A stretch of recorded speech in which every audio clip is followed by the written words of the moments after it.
There's an event coming up in Grand Island that we don't often have the opportunity to talk about here in the Tri-Cities, and that's human trafficking.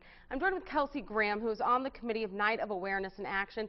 Can you tell people at home a little bit about what the night is all about? Yes, thank you again, Shelby, for having me Absolutely. on. The event is called the Local Night of Awareness and Action, and it is a panelist discussion event on human trafficking in Nebraska. So we have 3 panelists that will be present that will educate on human trafficking. Our first panelist is Amanda McGill. She's a state senator that is introducing bills to the state legislator on how to combat human trafficking in Nebraska. Our second panelist is Dr. Burkle.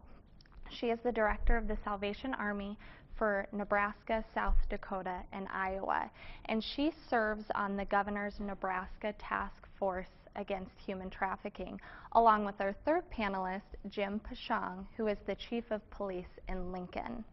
Excellent. So for people at home who want to attend the event, what kind of details do they need to know about how they can get a spot? Yes, well, there is no RSVP needed for the event.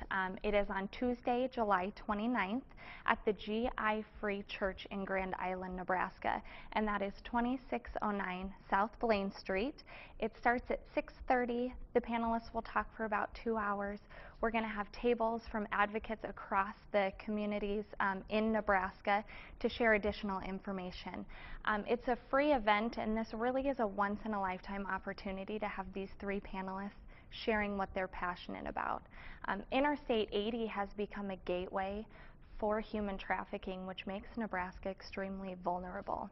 Excellent. Okay, one last time before we have to go, the date and the times for the event. It is Tuesday, July 29th at 6:30 p.m. at GI Free in Grand Island, Excellent. Nebraska. Thank you so much, Yes, Kelsey. thank you. Stay with us. We have more News 5 at 11:30 coming up next.